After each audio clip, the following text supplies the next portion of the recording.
All right, everyone, welcome back. This is Beneath the Helmet. This is season 4, and this is episode 116. I'm your host, Arjuna George, former fire chief turned author, podcaster, and coach to the fire service.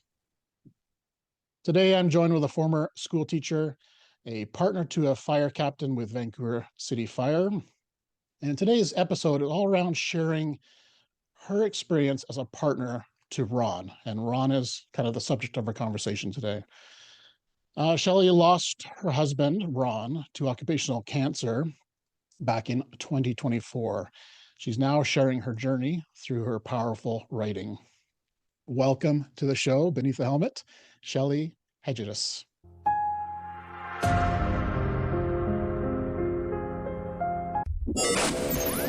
It's time to ignite your soul and unlock your full potential. Join us on Beneath the Helmet, the podcast exploring firefighters' health and wellness.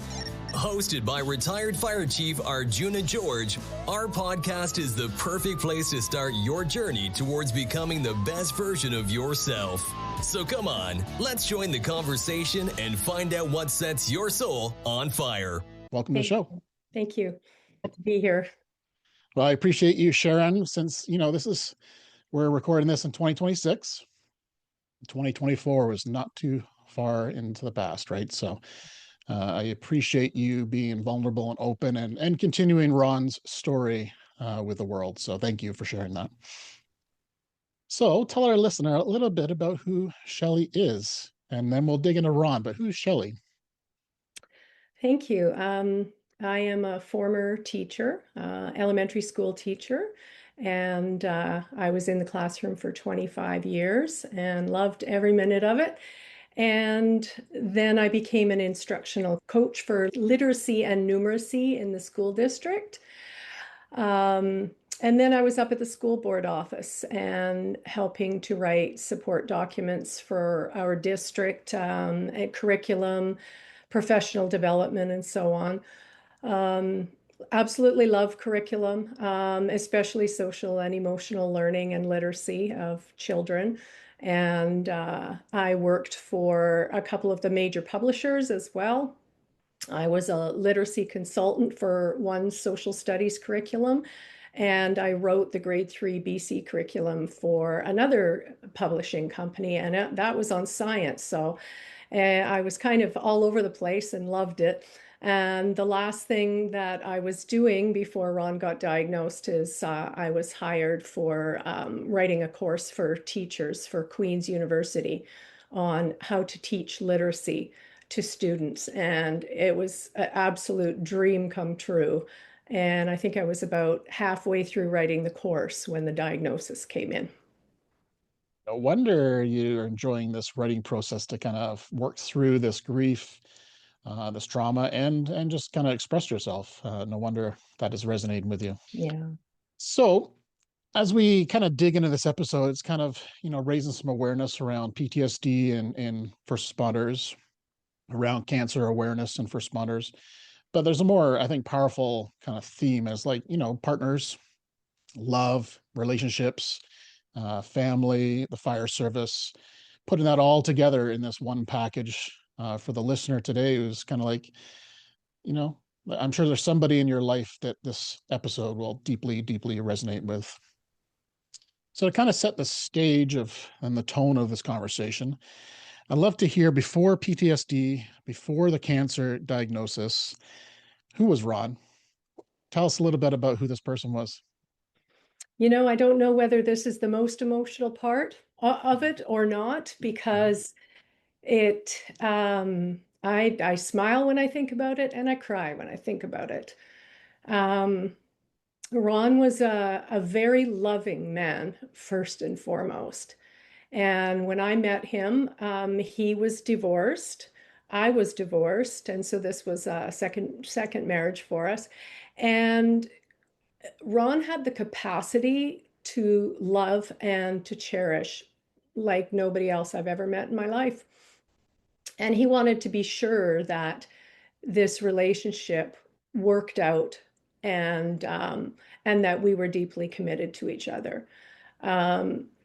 He was very compassionate, He wanted to help so many people, help people in the complex we were living in, help his sons, help my daughters. He just was a consummate helper around the neighborhood and the community.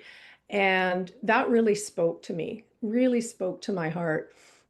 He was an amazing chef, which I know you like to cook too, and I'll have to Yes. send you one of his favorite recipes. Oh, please. Um, so when I met him, um, he just said, I'm going to just take over cooking. And I said, hallelujah. I had such a busy job that it was just delightful. And he had the days off where he could shop and cook and so on. He took me out all over the place, drove all over Vancouver. I'm just from in the lower mainland of Vancouver, but I never really went into the city at all. And he showed me where he grew up. And I think what connected me to Ron initially was his capacity to be vulnerable and his capacity to dig deep into his emotions. It was like nothing I'd ever seen or felt. And even our first few text messages and so on, he apologized once for being so emotionally deep. And I said, keep it coming because this is exactly what I need too. So, Ron loved his dog. We got a border collie, Willow, in 2019, and I swear he trained her just like the Peony super dogs. He was very, very in tune with this dog, and they loved each other deeply. So, honestly, I would say that Ron was just the perfect person. I felt very protected by him, both physically and emotionally, and that was really important to me. Beautiful. Thank you for sharing that. I'm sure there's people listening right now that know Ron, and they're just kind of smiling inside, I'm sure. So tell us a little bit about his journey and your experience as well, like both of you going through this. So first of all, from our conversations outside of this recording, it sounded like maybe some trauma was coming up first and then the diagnosis. So maybe just walk us through that so we kind of paint a picture of how that kind of rolled out in your family. Okay. The first thing I definitely would like to express is that everything that happened was silent. It just was very quiet, kind of crept in, and it was noticeable, but not tangible. And I think that's what made this so difficult. We had been together for 7 years, and people talk about the honeymoon phase. After a year, it changes, and yeah, everyone knows that kind of relationship, that kind of feeling. It's pretty normal, but ours just didn't change at all for 7 years straight. It was the most, I don't know, fulfilling and amazing relationship. And then all of a sudden, I just started noticing some things. A little bit of protectiveness going a little stronger, always looking out the window and um, sometimes approaching people outside. What are you doing here? You don't belong in this complex, things like that. And so he dealt with a lot of that because it was a new neighborhood and there was new people kind of coming in, and he felt that he was going to protect the neighborhood, I guess. And it just was a little much, but I just chalked it up to the fact that he loved to protect. And then I noticed that he would get a little bit edgy about it. I would want to close the blinds at night. I didn't like, people being able to see me sitting there watching TV. And he got really feisty about it. He said, we're not going to lock down like Fort Knox. I'd like the blinds open. It's only now that I realize it's because he was keeping an eye on the neighborhood. And I didn't realize that at the time. But I thought that was a little bit odd. Um, and he just started becoming more and more irritable. And I felt like I couldn't do anything right, which was completely the opposite of the first 7 years. And because it came on so slowly and silently, I think somewhere deep down, we both sort of knew that something wasn't quite right. We kind of would look at each other and I didn't really say anything because I just chalked it up to lack of sleep. I just was very compassionate to him and his job. And I thought, he's coming home, he's tired. He just did at that time, 2 night shifts and, he's tired. So I know I'm irritable when I'm tired. So I didn't think anything of it. Um, what he did very well was he hid things from me in terms of how he was feeling. I didn't even find out until way later when all the doctors were involved that he wasn't sleeping through the night.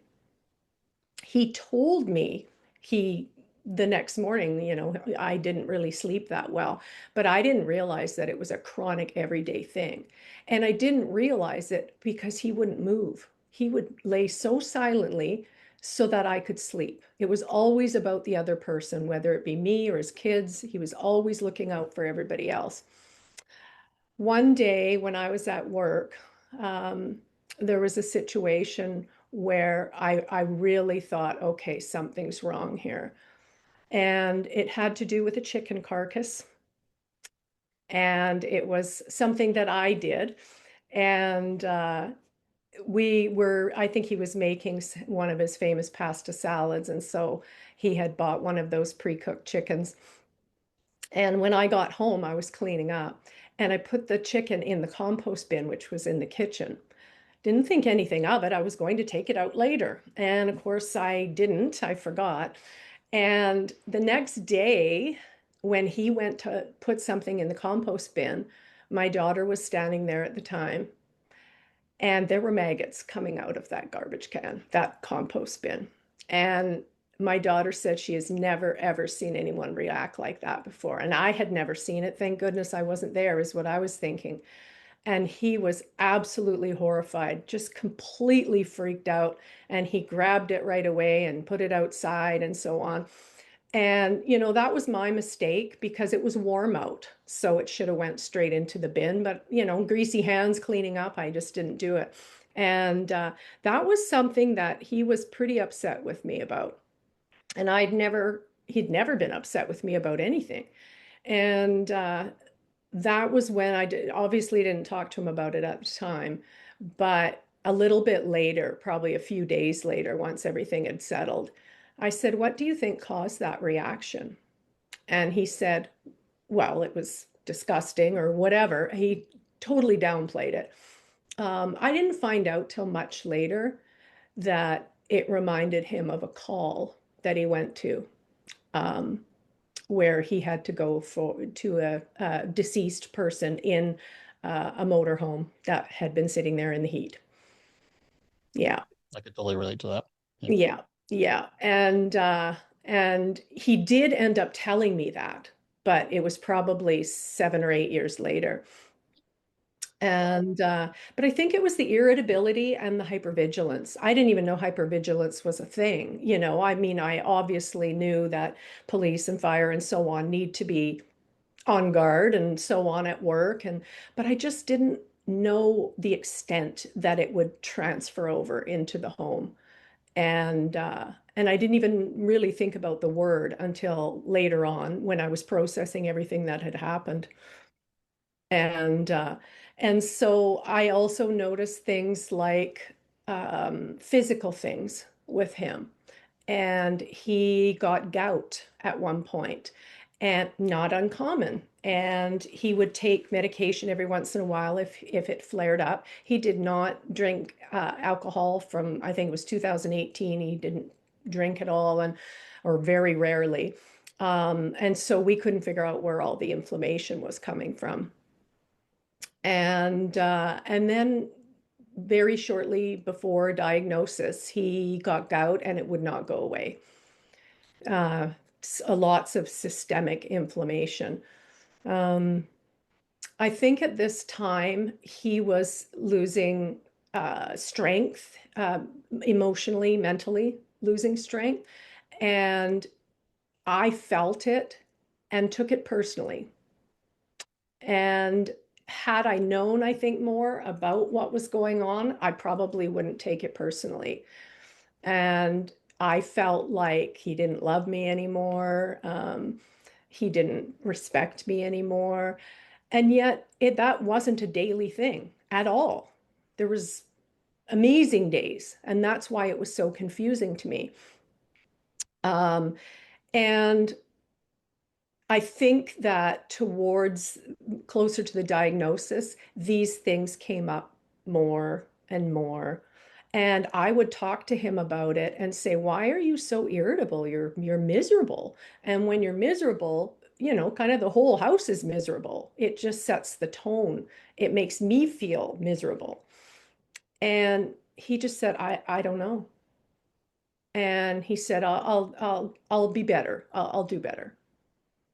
Now, had I known what was going on, I would have approached it much differently because, given the man that he was, how compassionate, loving, caring, giving he was, that was probably a bit of a blow to him that I was saying that he wasn't that person anymore. There's a lot of shame involved in PTSD.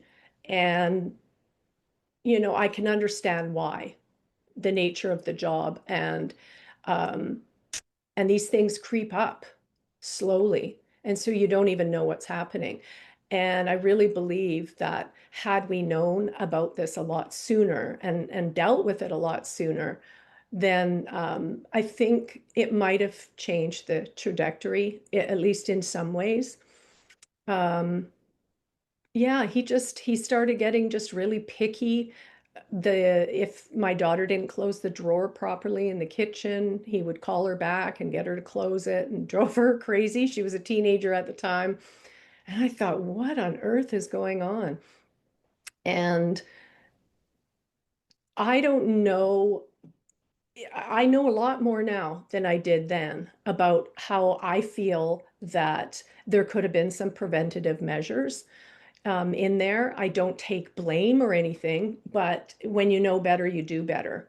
And so that's kind of where I am right now, where I'm trying to express myself in a way that has people reflect on what is going on in their own lives and in their own relationships, so this kind of thing doesn't happen, because it's it's very emotionally damaging, not only to them, but to their spouses as well. And that, again, another thing that I didn't know. And I think the biggest lesson that I've learned through that whole period is that you need to take things almost holistically, like a whole picture. There's irritability. There was that sudden jump back from that chicken episode, and there's not closing the cupboards. That was not the man I married at all. And you chalk it up to things like, oh, that's just lack of sleep. Getting the gout. Oh, well, he probably ate too much beef last week.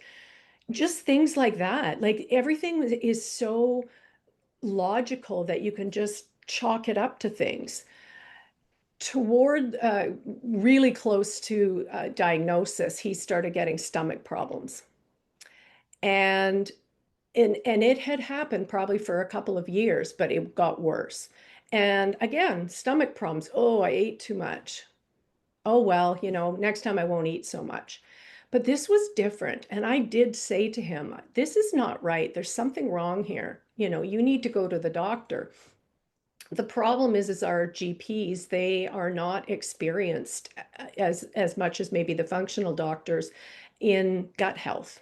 I think it's getting better. I think it's definitely getting better, but this was more of a gut issue. And at one point, we sat down to eat dinner, and I think I ate double what he ate, and he could barely finish it. And I said, okay, there's something wrong here. And he said, oh, my stomach, feel my stomach, he said to me. And I went to touch his stomach, and it was hard as a rock. And I said, okay, you really need to go and get this checked out. And he was really good. He would go every year. He'd get his blood work done, get the fit test done, did what he was told, needed to be done every year. And his doctor was excellent. And nothing came up. And finally, somebody at the fire hall, a young guy, said to him, you know, Ron, that's not normal. You need to go to the doctor. And he listened to him. You know how that goes. Okay. And I wish if he's listening, I'd love to talk to him because I really don't remember who it was. But that's when he started getting pretty serious about going back in because his back was hurting and nothing seemed to help his back. And back's a very big sign that something isn't right. But he blamed it on the chiropractor at the time. He said, oh, he just adjusted me too much. So there was just always reasons why things were happening. And I know it's like that for everyone when things are going on. Oh, well, it's, you know, I just didn't sleep well or what have you. But I guess I'm here to say pay attention and always get things checked out. And so he did. He went to the doctor, and the doctor said, well, I'm going to send you for an ultrasound. And so he sent him for an ultrasound. And when the results came back, it was really interesting. It showed that he had a bit of a fatty liver, not huge, and that there was thickening around the wall of the gallbladder, which is not a good sign. However, usually the radiologist would say in the report, there's something wrong here, you know, it needs to be further investigated, or they would highlight it in some way, and they did not. So the doctor read it and saw it, and because there was no, you know, there's nothing wrong here, didn't do anything about it. And then the pain just started getting worse. And it was to the point where he couldn't really control it. He was taking naproxen, which is an anti-inflammatory, a little bit stronger one, and that really helped him. It kept everything away. So he just thought, well, I got to reduce the inflammation somehow. You know, it's my gout, and that's what's causing this. And then finally, it was just the pain was really bad, and we went to a border collie meetup one day, and that was in April of 2023. And one of the ladies was taking pictures of all the border collies, and she was sitting on the ground, and she was trying to get up because she had her camera. And of course, Ron ran over there and did the fireman lift and helped her up. And I saw that. And then we left, and we got in the truck, and that's kind of where everything changed. Something happened during that lift, and he felt it in the gallbladder area. He didn't know what it was. And in fact, he chalked it up to a torn ab. That's what he thought it was. That's what it felt like. And we drove home, and he was saying, oh, this is bad, this is bad, this is bad. And he was having a hard time breathing. So he pulled over, and I drove. And he said, well, we still need to go pick up groceries for dinner. I couldn't believe he said that, but that's what he's thinking about, you know, for everyone else. And we went to the grocery store, and all of a sudden he just gave me the look and the get over here right now look. And that's where we headed to the hospital. You know, that was April, and they did a bunch of tests, blood tests and so on in the hospital. We were there for 9 hours.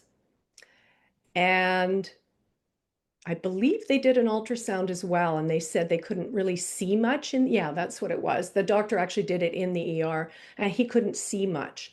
And so then he was just about ready to see the actual doctor in the back 9 hours later, and he had just gotten off of 24.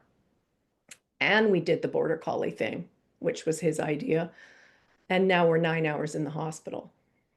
And finally, he said, he got quite irritable, and he said, we're leaving right now. And I said, well, but we're in the back. There, you know, the doctor's going to see you. He said, I don't care. I'm tired. I'm hungry.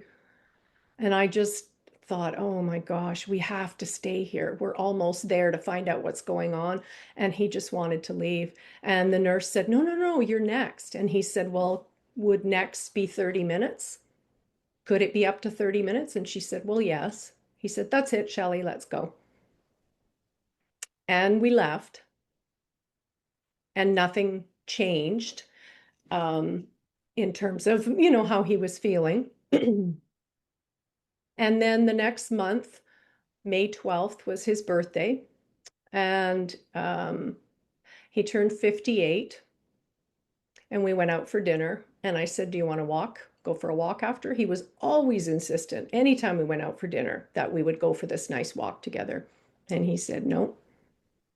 And we were actually celebrating not only his birthday, but we were celebrating the fact that we just received house plans for our property up in Osoyoos. We had bought a lot, and we had just spent the last 2 years designing our retirement home, our dream home up in Osoyoos. And we were both going to retire in about a year and a half.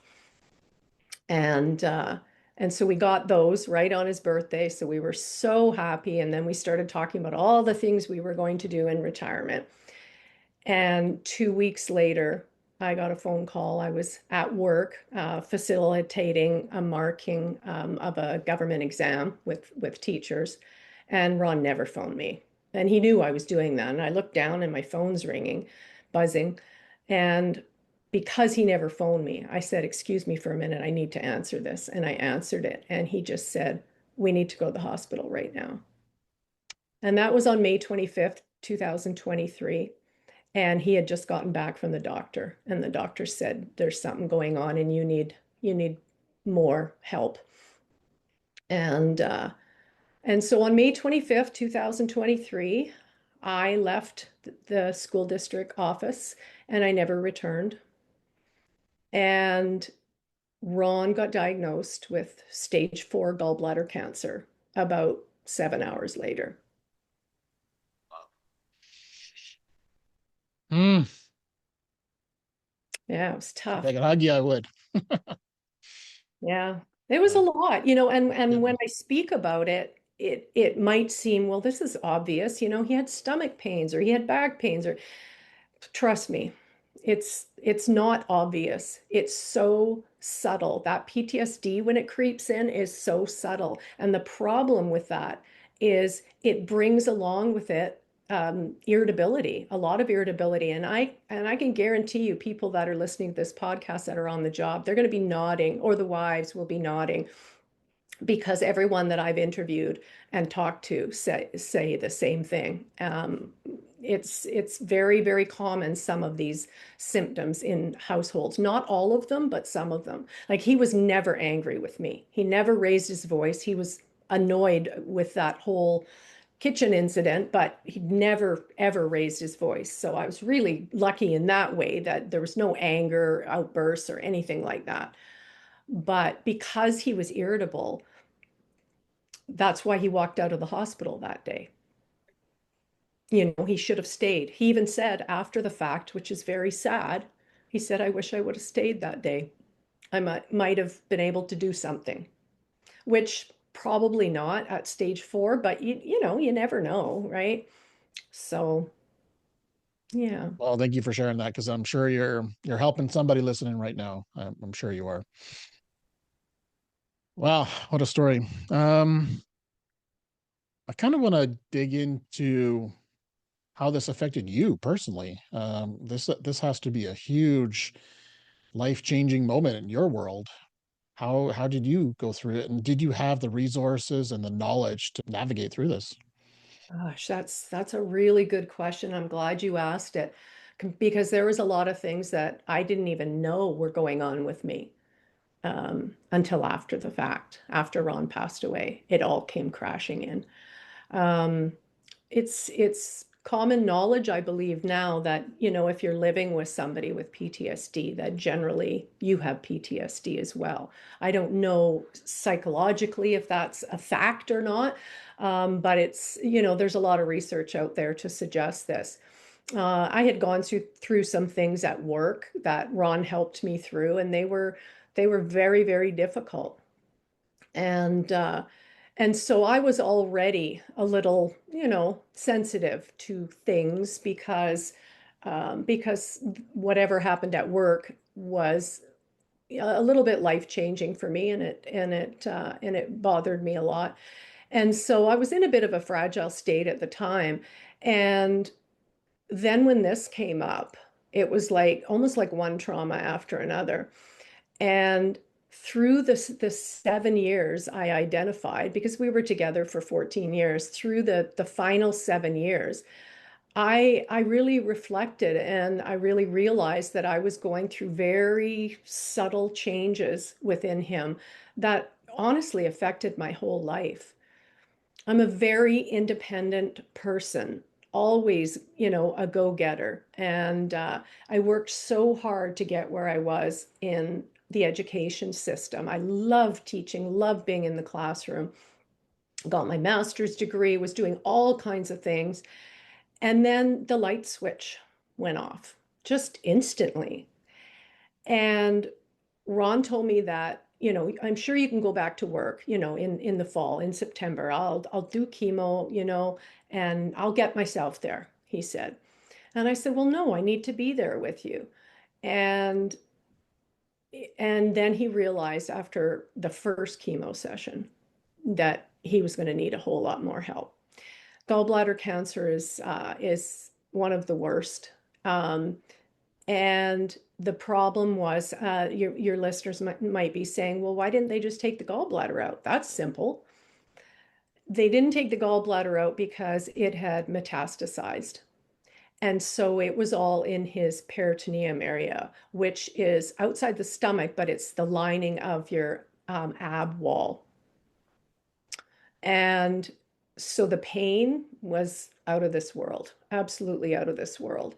And it took a long time to get the pain under control. And we never did really get there until the last 6 weeks. It was pretty incredible. And so, this whole thing, all the PTSD, the years of that, there's just so much more there that, we'd need 3 hours to talk about it probably. But I felt like I was losing myself, but I didn't know it at the time because Ron just took such good care of me and loved me so deeply that I felt emotionally and physically safe. And I think I became a bit complacent, quite honestly. Um, I ended up morphing into his PTSD. And what I mean by that is he didn't want to go out of the house hardly anymore. All those wonderful drives we used to take, he just didn't want to leave the house. I was starting to feel like instead of being 57, I was 87. I morphed into what he was feeling. Well, if he's not going to go out, I guess I'll sit here and watch TV, and because I like being with him and vice versa. And so that's definitely something that going back, I would change. I wouldn't let go of my life too much like I did. And that's a classic thing that women do, and been there, done that before. But I think I was just so comfortable and happy, and I just didn't need anything else, I thought. And so I still went to the gym and exercised and took care of myself. And I'll tell you, I was thinking about it the other day. Had I not done that, I think I would have been in pretty bad shape during this whole thing. I decided after my dad passed away, it took me 10 years of grieving, 5 years really hard. And um, and then I had to climb out of that. And I just didn't want to do that again, no matter what. It just takes so much out of you. So I really wanted to take care of myself, but I was taking care of myself physically, and I wasn't taking care of myself emotionally, other than crying to my daughters. My daughters were a very, very big support for me. I would, if I had any time during this journey to go over to my daughters, I would sit and cry, during the cancer battle. And I didn't get out very often during that because he needed me almost all the, well, 24/7, because he would suddenly have an acute pain attack and I would be taking him to the hospital. or the vomiting or what have you. And so sometimes once in a while his son would come over and sit with him for a couple hours and say, go out, just go do your thing. And so I would get out. I did do counseling through it all, but again, I think I was just in such crisis mode that I wasn't absorbing even the counseling. It was just putting a band-aid on it for a while. And so it affected my self-esteem, my independence. When Ron passed, it was I just had this rush of relief that I wasn't witnessing him in pain, in so much pain, that the pain was gone for him. And everyone knows that feeling if they've been through it, that you just, you can breathe again. And I went through this, I don't know, I don't even know how to explain it, but it was this surge of, oh, freedom is the only thing I can think of. Like it really felt like freedom. And I didn't understand why, because I loved being married to Ron. But I guess it was freedom from all of the stuff that I was Freedom carrying. from the pain. Yeah. Yeah. Yeah. Yeah. And when somebody cherishes you the way that Ron cherished me, and then they don't, that's probably one of the hardest things somebody can go through emotionally. And I didn't even realize that was happening until I went to a new counselor that specializes in PTSD.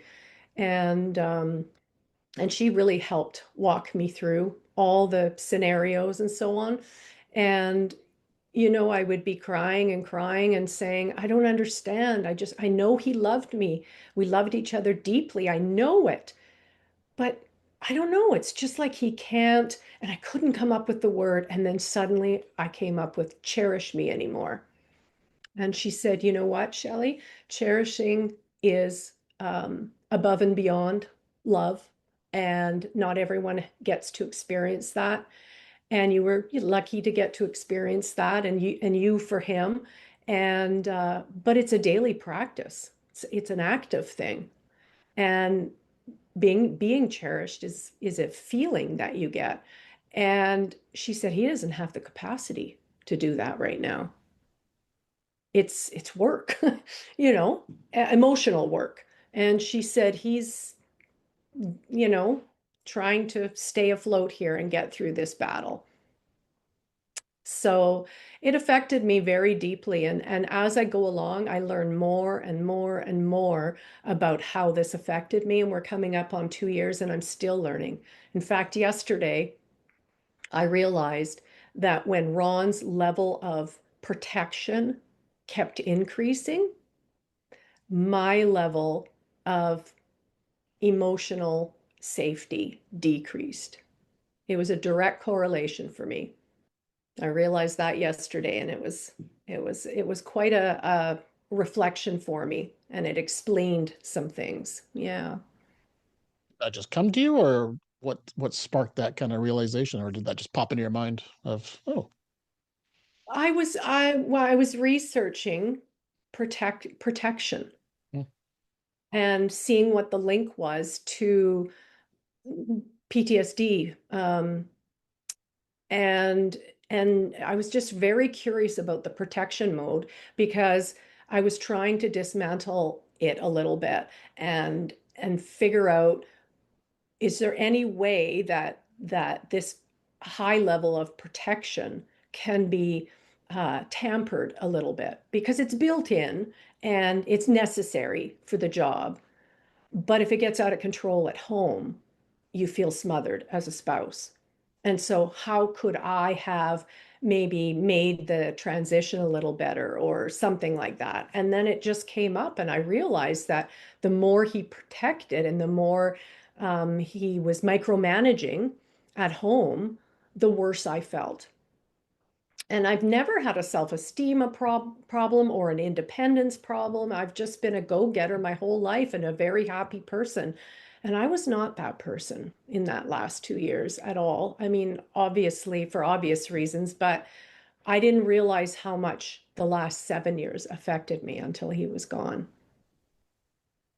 Curious what you would say to maybe a listener right now or a partner of a first responder on that aspect of protection. What would you have loved to have heard when you're going through that? Maybe a question somebody asked you, or a statement, or just some wisdom. What would you say to that person who's listening right now about how to manage and navigate as a partner of a first responder through that protection mode? Well, I tried humor, um, and that didn't go over too well. I started calling him a cop wannabe. He did laugh the first time, but um, I think that in everything that I've learned in the last few years, and it does remind me of some of the lessons I would give 7-year-olds on social emotional learning. It's a nervous system reaction. And so the problem is, I don't know how many first responders would be willing to do some things for their nervous system. I'm suspecting that a lot more are. And um, but there was no, he wasn't coming to yoga with me, let's put it that way. And so I've been trying to come up with lifestyle leadership kind of ideas. And and because it's not my job to get him to have a healthier life, a healthier emotional system. It's not my job. But in saying that, if he's halfway into PTSD, he may not even be aware of what he needs. So that's why I like to, step ahead of it all. But um, what would I say to the spouses? That one's a really tricky one because I think it depends on how it presents in the house. The whole keeping the blinds open and all that kind of stuff, he didn't see my point of view at all. And I think he saw it as more, um, you're neurotic because you're making me close the blinds. But really, he was projecting his protectionism onto me. And there's a lot of projection that goes on when they are experiencing this kind of nervous system upset. But I will say one thing is I would tell the spouses is anything you can do to get out in nature would be my advice, because it was honestly a miracle to me. It was an absolute miracle to me. Um, Ron was always outside, whether he was tinkering with his 68 Mustang or helping the neighbors or always doing something. And when we got the dog, he had a reason to be outside more and in nature. And I got the dog, or he suggested he was ready for it because he had to put his other dog down. But we got the dog basically to get him off the couch because he was starting to get depressed. And I even asked him one day, "Do you think you have depression?" And he said, "Probably." And of course, I said, "Well, maybe you should go to the doctor or something." "Nope, I'm not going on antidepressants." And that was the end of the story. And I said, "Well, I'm not suggesting that, but maybe they have other things. But the dog was the antidepressant in that situation. And he had Willow out every day he had off. And then when they went to 24-hour shifts, he had more time with her. And he would be out for 2 hours and walking in his favorite park and training and training and training her. And he just loved it. And he made it look like it was for her, but I know it was for him too. And I've talked to some of the guys and they said, "Yeah, I need to get outside. I'll go walking in the forest, take my dogs out." And they know, they're very aware that it helps them. And when I realized how much it was helping was when we decided we would buy a trailer. And so we bought a travel trailer in 2019, the same year we got the dog. And it was quite life-changing for us. I wanted to travel more. He didn't want to travel anymore. He just decided one day that he didn't want to travel. And so I thought to myself, well, how can we, best of both worlds? So we got a travel trailer and we traveled all around BC. And this was something that I noticed right away, but it didn't really become solidified into what it really was until after. When he was camping, he and the dog were off duty. The dog was calmer. He was calmer. He was truly the old Ron. Oh, that's It interesting. was remarkable. Mm. And then when we got home and, unpacking the trailer and so on, I think the minute he stepped over the threshold, that person that was struggling was back. I didn't even want to come home sometimes, because of that. So nature, I would tell people that nature would be a big help. Um, I've even recommended, I know for me that a written journal is the best thing ever. Um, it's different than typing. It works different parts of the brain. Um, when you're writing, you're using your prefrontal cortex. You're not in fight or flight because you're too busy thinking about how to spell something or how to write it. It's just a flow. And I haven't handwritten a journal since I was a teenager. And the minute Ron passed away, I pulled out a journal and I said, I'm gonna document how I'm feeling and see where it takes me. And I can't tell you the therapy it was. It was incredible. But I know that a lot of guys wouldn't do that necessarily. Um, and so I've even suggested, take your phone. You're feeling something, thinking something, either speak it in or whatever. And you can delete it after. Type it into your notes, you know, it's important to get these things out. And I don't think that protective mode would come down unless the nervous system has been looked at. And I find that even just laying down and putting your feet up against the wall is incredible for your nervous system. And it helps digestion too. So that's something simple. Yeah. Yeah, beautiful. And I think that's well, both those things. The nervous system, I'm a firm believer the nervous system rules how we show up in this world, 100%. And then I got a dog in 2019 as well, and that kind of saved my life as well because I was in the office all day, all night, and I live on beautiful community that's in the woods and got oceans and everything around me. It's like, and I never experienced any of it because I was just always in work mode. And when I got a dog, boom, I found myself hiking in the woods every single day, pretty much. So yeah, It's like medicine, isn't it? it sure Yeah. is, sure is. Yeah. You mentioned when we first connected that you really truly felt like you were building a community around you, like an army around you. Maybe for the listener right now, is like, I'm going through some of this. How could I take that tip of building an army or a community around me to better support me in the future? So how did it work for you? As a spouse? As a spouse, yeah. How did you form that? Who did you bring into your community? And what kind of support did that actually bring you, Mhm. forming that community? Well, believe it or not, it was Ron that initiated that. Gotcha. And unknowingly, Mm. he decided one day to post his story on Facebook. And I was shocked that he was going to do it. And he would post car stuff, nonstop car stuff, cheesy dad jokes, all that kind of stuff, but never this kind of stuff. And I said, "Are you sure you want to do that?" And he said, "Yes." And I didn't want him to do it. Because it's just scary for people. But I just went along with it because that's what he chose to do. So he made a post, announced to everyone, um, had about 700 friends on Facebook, mostly firefighters and elementary school friends. And he posted it.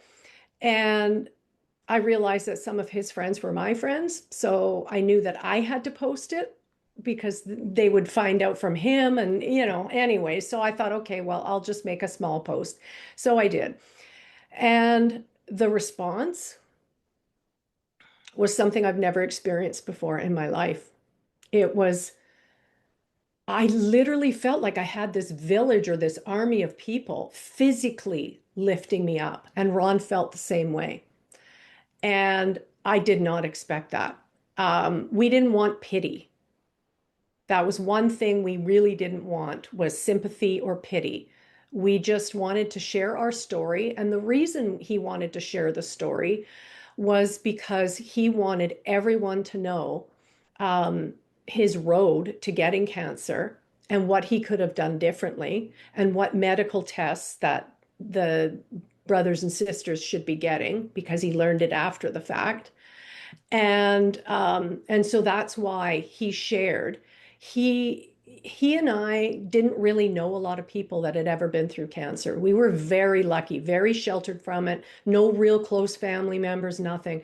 So this hit us like a ton of bricks. It was incredible how it hit us. And so he would make posts when he could about how he was feeling, and it was raw. He took pictures of himself when he got the chemo port put in, and he took, pictures and posted them.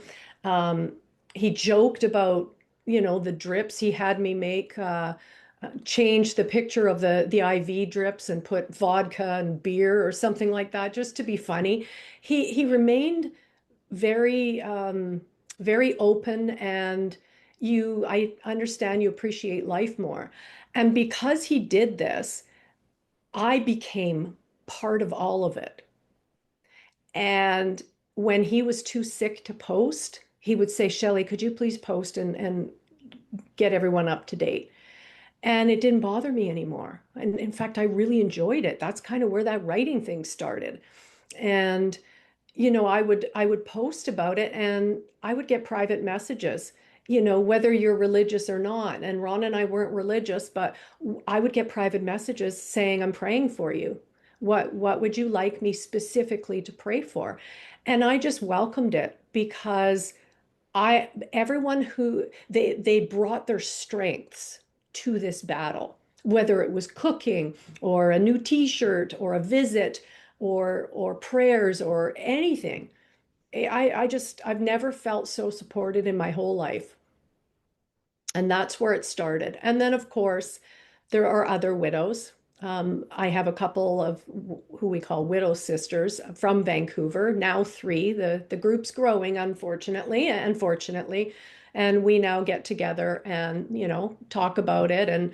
And we also talk about what we're doing for ourselves, because life has to go on.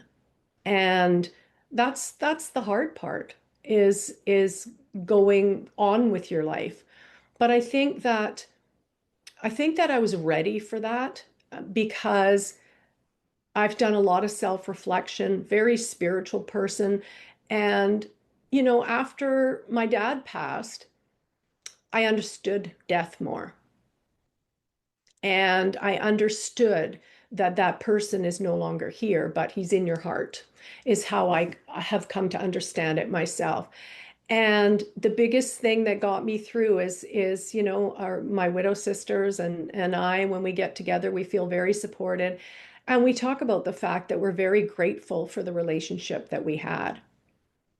And those 14 years, yes, 7 of them were very challenging, but again, it was so subtle. It wasn't an everyday thing. You'd barely notice it sometimes, because we loved each other so much. And but I'm so grateful. I was shown the deepest kind of love, a cherishing love that, I may never find again. And I'm forever grateful for that. And Ron taught me about the expansion of love, that love just is what it's all about. And he wrote about that a lot on his Facebook page. And he had so many of his elementary school friends and brothers and sisters from the fire hall coming to visit him in hospice. And, he just exuded happiness and love. And he would post pictures of everyone that came to visit. And people commented like, wow, why does he look so happy? And, I just did a screenshot of one of my memories, and Mayor Ken Sim from Vancouver came. It was arranged through the fire chief and the union president, and they came to his hospice.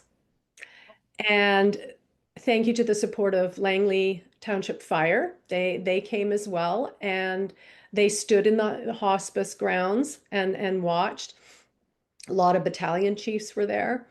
And Ken Sim gave him a proclamation that August 2nd, 2023, 24, sorry, was Ron Hegedus Day in Vancouver. No way. Wow. And they talked cars and so on. And that was the proudest moment of his entire life. I swear it. He just, he had so much pride, so much joy, um, that he ended up writing about it on Facebook a couple of days later. And he said it was the best day of his life. And he said, it just keeps getting better. And I thought, wow, for somebody who was a few short weeks away from dying, he was just so full of love.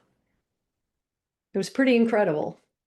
It Yeah. kind of proves the power of mindset and being optimistic. Even he probably knew the final outcome, but being, yeah, whatever I have left on this earth, I'm going to make the best of it. Right. So, Yeah. yeah, it's beautiful. I love it. And that's a great place to get to. Yeah. And yeah. Yeah. So, talking about cancer screening, um, anything that you want to share about, what should be, firefighters should be looking out for? What maybe were you not aware of, and also was Ron not aware of prior Yeah. to diagnosis? Because I think it's an important kind of message to share about the importance of screening. Yes, absolutely. And in fact, his brothers from his graduating class came by and gave him an axe and visited with him and so on. And one of the guys there said, "Hey, Ron, when you came to visit the hall, you told us the different screening to get." And he said, "I took your advice and I went straight to the doctor and I asked him for that screening." And the doctor said, "Well, what are your symptoms?" And he said, "I told him, well, I don't have symptoms. This is a pre-screening." And Ron really advocated for baselines. And the doctor said, "Well, there's no reason I'm not going to send you for one." And he said, "But I'm a firefighter." And the doctor said, "I don't care who you are. You're just like anyone else." That was the doctor's comment. That really upset Ron. And Ron said, "Well, keep fighting." And now there's a few more things in place, which is really nice. That went through Parliament recently. But with Ron's cancer, it was gallbladder cancer. And what we learned was that it was not a bloodborne cancer. And so he would get his blood work done and it wouldn't show anything. And but you have to get tumor marker blood work. So he got tumor marker blood work the day he got diagnosed. And one of them, I think one of them's for pancreatic, one's for breast cancer, and one's for ovarian cancer specifically. But those are the ones they use because some of the cancers are close to that. So for whatever reason, I don't know the science behind it, but the ovarian cancer one would be the one that tells if he had gallbladder cancer. And his levels were nothing, like nothing, minute levels. So the tumor markers came out negative, basically, just slightly. And the ultrasound was very hard to see, so they couldn't tell. And the doctor had done it again in ER. So his doctor, that faithful day when I left work and never went back, um, told him, "You need to go and get a CT scan with contrast dye." And that was what Ron advocated for with the guys, because otherwise it can be very undetectable. And you'd have these symptoms like, oh, sore back. Well, I just wore my gear up 12 flights of stairs last night. That's why my back's sore. You always have sort of excuses for everything, right? You rationalize it, which we all do. So he definitely would recommend the CT scan with contrast dye, or I guess the full body scan, maybe the DEXA, but to also get the tumor marker blood work, the three done. Very important. Don't take back pain for granted. That's one of the key symptoms of cancer. Um, and, I have to say, I'm putting the science together as I write. But I personally believe, and I've put some pieces together, but there's no causation that I can, determine at this point, and I'm not a doctor, so I don't even try to do that. But it's my belief that the PTSD is what caused, at least in some way, or contributed to the development of the cancer. Lack of sleep being probably the number one. Circadian rhythms are all off, which increases inflammation in the body, which messes up your gut bacteria. And when your gut bacteria is messed up, then it leaves dysbiosis or leaky gut, they say, and it just wreaks havoc on your whole system. And so you could be doing everything right, eating properly, etc., and you've got all this gut dysbiosis because of your lack of sleep, your messed up circadian rhythms, etc. There's quite a bit of evidence for that. And so I would definitely advocate for, working hard on sleep and so on. I mean, there's only so much you can do, especially if you're working at downtown East Side 2 Hall and you've got 94 calls in 24 hours, which is their latest record, I believe. Nobody's going to sleep, but how can you get a hold of that? Well, one thing, I think most of the guys that I talked to said, oh yeah, when I get home, I'm sleeping. But with Ron, he would nap and he would be on the couch, and I would say to him, why don't you go upstairs and sleep? Because I'm doing things around here, I'm going to wake you up. And he said, oh, that doesn't matter, I'm just napping. But he truly needed sleep. And I said, well, I just don't understand why you don't go upstairs. He said, well, because I want a nap. And if I go upstairs, that would be called sleep. That was his little joke with me. But he truly needed it. Every once in a while he would, especially when he was working at 2 Hall. But I think that nervous system thing again, oh, I got things to do. I'm working on the transmission of the car. I've got to get the dog out, and it revs you up. And so I guess maybe that was part of it. Yeah. Your whole body is flooded with cortisol and adrenaline and all these different hormones that your body's flooding through you all the time when you're on that high alert. Whenever you're high alert, stressed out, your body is not regulated. Yeah. And so day in, day out, do that for years. Yeah, that's definitely going to contribute. I'm on the same page. I think that definitely could have been part of it, right? For Mhm. sure, 100%. Yeah. Yeah. So I'd love to just kind of wrap up a couple of areas here, but love to hear about what's in your self-care toolbox today. This was a very traumatic time of your life. It wasn't something that happened like one day and the next day it was, all right, time to recover. This was years and years of, well, maybe 7 or 8 years by the sounds of it. So what's in your toolbox now that's taken care of, Shelley? I have a lot, and I have people on my team too. Good. Friends, for one. That's So that huge. connection, very important. And given that I spent years, sitting on the couch watching TV and not getting out, I needed to definitely connect. So connection for sure. Um, and I do therapy once every few weeks, which really helps. Journaling.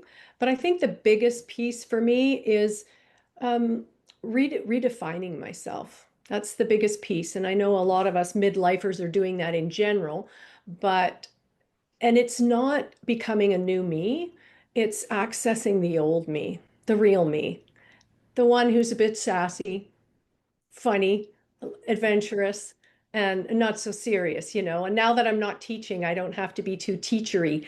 Yeah. So I can have a little bit more fun. So I'm really trying to do that. Um, I think my therapist has really helped me in that way. And in fact, after 2 sessions, after Ron passed, after 2 sessions, she said, I think you're experiencing what I call PTSD. I said, what is that? And she said, post-traumatic stress growth. Yeah, yeah, And I exactly. said, oh, I said, what makes you say that? And she said, because your reflections are pulling things out of you, which, I recommend obviously to everyone, including the brothers and sisters in the halls, because it just, you never know. Sometimes therapists don't work for you and sometimes they do. And the first thing that she got me to do when I had my first session with her is she got me to talk to Ron. because I was angry. And I never get angry. And I didn't even know, am I angry? I don't even know because I don't get angry, but I think there was something burning inside of me. And so she moved her camera because we do it over Zoom, and she put it on a couch, put her hand on the couch, and she said, Ron's sitting here right now. What do you want to tell him? Oh man, Oh, that that would be was some. no kidding. Oof. I was surprised at how well I was able to talk to him. And I showed my upsetness, and I was not upset at him for leaving, which some people are. Ron and I both leaned into the situation. We knew what was, and I stay grateful to what we had. But I had built up a lot of resentment because of the way that he was subtly treating me that sometimes I didn't even know. So that was very effective for me. And the second thing she did with me, which really propelled me, is she had me do a visualization. And and I'll be the first to say that both of these things, I thought, oh my gosh, I'm at a teacher's meeting again when we're doing really silly things that nobody wants to do, those icebreakers. I wasn't really comfortable, but I just leaned into it. So if anyone out there is thinking I'm not doing that, I leaned into it. And this one was really interesting because she said, you're walking in the forest. And I thought, this is perfect because Ron and I were always in the forest with the dog. And she said, you're by yourself and you're walking and walking, and it was light out, and then it started getting dark. And suddenly you realized you were lost. And then somebody comes out from around a tree and says, are you lost? Let me take you back. And this person took you back. And the minute she said that, my eyes are closed and I've got tears streaming down my face, just like in Hollywood. And she said, how was that for you, Shelley? And I said, it was good. I really, really was there. And she said, who did you see? Who came out to help you get out of the forest? And I said, Ron. And she was surprised. Maybe I was a little bit surprised too, because I was still in kind of resentment mode at that point. And she said, why do you think it was Ron? And I said, because he always protected me. Old And Ron. yeah, and and so protection's a good thing too, it just has to not go over the top, I guess. But I it was that moment that I was able to forgive Ron for some of that behavior, even though I know now he didn't do it on purpose. I know that. I even knew it then, I think. But it's hard to forgive when you're beaten down and feeling awful. And that changed it for me for sure. Yeah. So those are the kind of things. And again, I try to eat as healthy as I can and exercise and go to the gym and take Willow out for walks and just living life and just being me again. There's been definitely a conversation that is one that everyone needs to hear. Is as hard as it is to kind of share the story. I really want to thank you 100%. Is there a question that you wish I asked you that I haven't asked you? Well, I think perhaps it's linked to what you just asked me about what I'm doing for myself, because this one was a big one. I decided that Ron passed away in August of 2024, and I grieved deeply for months. And then all of a sudden in January, in the dead of winter, it felt like spring to me. And I think it's because it was lifting. I was feeling a bit better because I was around family. And so I decided that I was going to do something so courageous and so bold that I hadn't done before, because I wasn't feeling very independent. I had to rebuild my independence and so on. And I decided to book a cruise. And I was going to go by myself. And I was scared out of my mind. Never done anything like that before. I had to fly to Miami and board a ship and so on. And I went through, the Caribbean. And I just decided I was going to do it. And my army of friends said they would come with me. And I said, nope, I got to do it myself. And I felt like this was what I needed to sincerely get me into the zone of independence. And so I booked the trip, and ironically, the cruise left on the exact day 2 years later that Ron was diagnosed with cancer. And I looked at that date because that was the only date there in May that they had. And I thought, oh my gosh, that just doesn't feel right. It feels like I'm celebrating. And then I thought, you know what? It is that date for a reason. Ron's telling me, go ahead. You need to do this. And so I went. And it was honestly the best trip I've had in years. And I even had a grand wave, I guess you could say, where you stand on the cruise ship and wave, and a fire truck went by full bells, and it almost knocked me off my feet when I saw that right when we were leaving, and I thought, there he is, and he's cheering me on. So I encourage anyone who's either, struggling with PTSD, or a spouse. I speak to the spouses wholeheartedly that, you know, there's things that you can do to keep yourself in your own zone and look after yourself while you are also, you know, supporting your spouse. Because I definitely lost myself. My teaching job, as much as I felt it was incredibly important and what I'd been doing for 32 years, came second to the fire department. The fire department always came first, just in conversation, anything. And so you lose yourself a little bit. And so just to be conscious of that and go on that cruise. Wow, what an inspirational conversation we just had. Even though it was, a lot of talk about grief and hardship, but on the flip side, very inspirational at the same time. So I want to thank you for sharing that with me and the listeners today. How can people get a hold of you if they want to connect with you? Where can they read your excellent writing on Substack? And then I think you're developing a book, right? A memoir. I am, yes. Yes. I'm on Substack, and my handle is Crossroads and Courage. That's what I've just been through. And I write about intentional living, a little bit of grief, a little bit of firefighter stuff, courage, resilience, some fun stuff. It's kind of a little bit of everything, but I'm putting little droplets of things that I've been through, that will eventually materialize into a book that I'm writing. And I'm hoping um, my lens is for firefighter spouses because that's who I am, but it's also for firefighters, first responders of any kind. And it's a love story, first and foremost. And I'm going to be talking about that love story and how Ron and I actually laid a pretty strong foundation that was self-guided between the two of us when we first met, and the steps we went through to build that foundation. Thank goodness we had a good foundation. And then how the PTSD can subtly creep into your marriage, and how to protect your marriage from that and protect health. And then, of course, I'm going to talk about cancer, but I'm not talking about it a lot.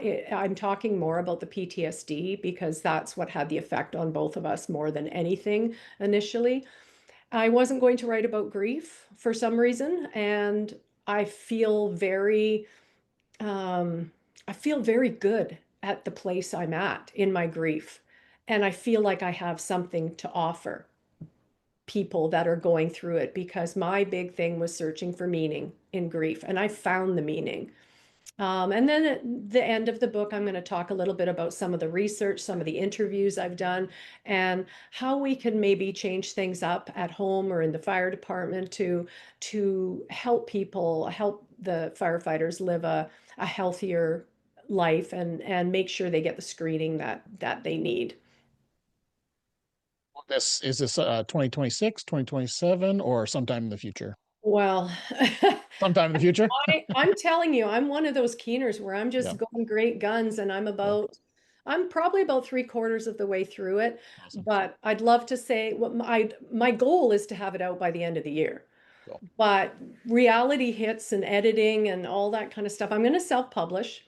And I will definitely make sure that I, let you know when it's published. And it's just one of the scariest things I've ever done. I've never written a book. I've written tons of curriculum, but I knew one day I would write a book. I just didn't know that the book would choose me. And so here I am. And so I'm hoping the end of the year, maybe early next year. And I also made some pins for my widow sisters, because we feel like we want to be honored and respected as people that have lost someone, and we have supported firefighters for many years ourselves. And so I created the Firefighter Widow Pin as well, that I've put on at my Etsy store. And so I thought that maybe there would be other spouses out there that might want to become part of our army of widows that are trying to live life the best we can. Beautiful pin. Great job on designing that. Yep. Well, thank you so much once again, Shelley, for sharing your story. I feel like I didn't know Ron, but I know that I feel the love that he had for you, and I feel like I know Ron through this episode. So thank you for sharing that. Appreciate that. Thank you very much for having me and allowing me to share my story with everybody. Well, once again, I know you're saving either relationships or lives, one of the two. Thank you. All right, everyone. Hopefully, you found value in this powerful episode. Lots of good conversation, a powerful kind of story, but also a story of hope and a story of recovery and grief process. And, honestly, I started with hope, but hope is really where we all have to land to move forward. So thank you, Shelley. Thank you, Ron. Much appreciated. Until next time, stay well. All right, that's a wrap. Okay. I think that went really well. Thank you for tuning in to Beneath the Helmet. We hope that this podcast has provided you with valuable insights into the world of firefighters' health and wellness. Remember, caring for your physical, mental, and spiritual well-being is crucial to achieving optimal performance. Join us next time on Beneath the Helmet for more inspiring conversations. Until then, stay well.